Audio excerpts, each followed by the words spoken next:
आज हम जिस हस्ती का जिक्र करने जा रहे हैं वो लगभग 50 सालों से उत्तराखंड के लोगों की लाफ्टर मेडिसिन बनकर सबको हंसाते रहे हैं। बात हो रही है उत्तराखंड के प्रसिद्ध हास्य कलाकार घनानंद कगोड़िया की, जिन्हें हम प्यार से घन्ना बाई के नाम से भी जानते हैं, जिन्होंने अपना पूरा जीवन हम सबको हंसाने में बिता दिया। उन्होंने 11 फरवरी को देहरादून के इंद्रेश हॉस्पिटल में अपनी आखिरी सांसें ली।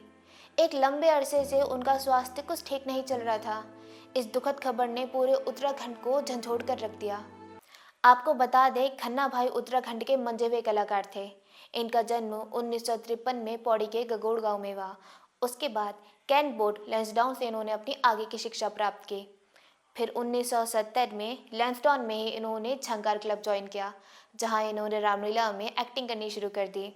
वो जो भूमिका निभाते उसमें रस बच जाते।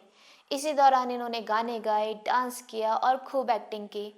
उनका मानना था कि अगर कोई अच्छा कलाकार बनना चाहता है तो उसे रामलीला में अभिनय करने से शुरुआत करनी चाहिए। 1972-73 की बात है, जब लखनऊ के आकाशवाणी में उन्होंने पहली बार 15 मिनट का सोलो एक्ट प्ले किया, जो उन्होंने खुद ही लिखा था।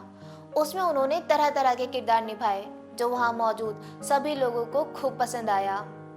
इस प्ले के बाद उनके अंदर का हास्य कलाकार बाहर आया, जिसके बाद गढ़वाली सिनेमा में कॉमेडी की एक अलग ही पहचान बन गई। उस समय में नेगीदा यानी हमारे उत्तराखंड के प्रसिद्ध लोक गायक नरेंद्र सिंह नेगी जी सूचना विभाग में कार्यरत थे और साथ ही साथ अनेकों पहाड़ी रंगमंचों से जुड़े थे। इसी तरह झंकार क्लब और गढ़वाल कला केंद्र के माध्यम से खन्ना भाई मिलते हैं नेगीदा से और दोनों की अच्छी खासी दोस्ती हो जाती है। फिर दोनों साथ में मिलकर लखनऊ, दिल्ली जैसे शहरों में प्रोग्राम्स करते हैं, जहां एक तरफ नेगीदा अपने गीतों से लोगों की भावनाओं को जगाते तो दूसरी ओर घन्ना भाई अपनी कॉमेडी से सबको हंसाते और वो अनजाने में ही अपने लिए एक अलग ही फैन बेस तैयार कर रहे थे। प्रोग्राम्स के ऑर्गेनाइजर्स खन्ना भाई की काबिलियत को देखते हुए उन्हें इनाम के तौर पर 50 रुपये, 150 रुपये देने लगे। अब क्या था, घन्ना भाई इनाम और कमाई के साथ साथ अपनी एक अलग पहचान बना चुके थे, एक हास्य कलाकार के रूप में। घनानंद जी उन कलाकारों में से हैं जिन्होंने गढ़वाली भाषा की शुरुआती फिल्मों में काम किया है। सन 1986 में आई सुपरहिट गढ़वाली मूवी घर जमाई के बाद तो उनका स्टारडम और भी ऊंचाइयां छूने लगा था, जिसके बाद उन्होंने चक्री चाल, बेटी बुआरी, सतमंगलिया, जीतू बगडोवाल और बुआरी हो तो यन्नी जैसी फिल्मों में काम किया।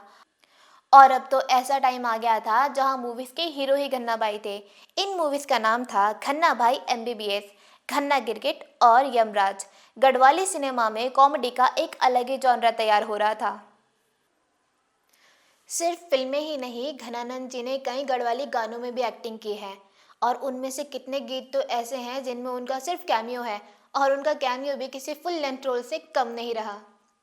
ये गीत है धन सिंह की गाड़ी, कमीशन की मीट भात, मिन भी लड़ी चुनाव, मेरी डिबरी नखरियाली, नेगी दीदा या ना गीत ना लगा, मार तनी आखिरी दाव, टिबरा हरची गनी मेरा और कई ऐसे गीत जो आज भी हम पहाड़ियों की प्लेलिस्ट में हैं।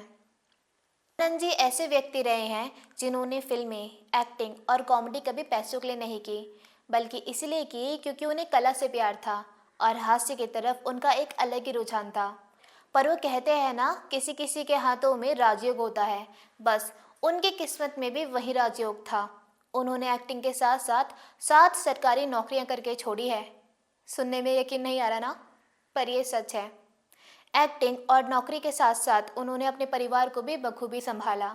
उनकी आखिरी नौकरी जंगलात की थी, जो उन्होंने 2012 में रिटायरमेंट से पहले ही छोड़ दी थी। कॉमेडी और एक्टिंग के बाद 2012 में घनानंद जी ने राजनीति में अपना लक आजमाया, जिसे वो अपने जीवन की सबसे बड़ी भूल मानते हैं। राजनीति में आने के लिए उन्होंने अपनी जंगलात की सरकारी नौकरी तक छोड़ दी। उस समय उत्तराखंड विधानसभा चुनाव में वो पौड़ी सीट से बीजेपी के उम्मीदवार के रूप में खड़े हुए, लेकिन उन्हें हार का सामना करना पड़ा। इसके बाद वो राजनीति में नहीं दिखाई दिए। फिर सीधा 2017 में त्रिवेंद्र सिंह रावत की सरकार के वक्त वो दोबारा से राजनीति में एक्टिव दिखाई दिए, लेकिन फिर वो राजनीति की भीड़ में खो गए।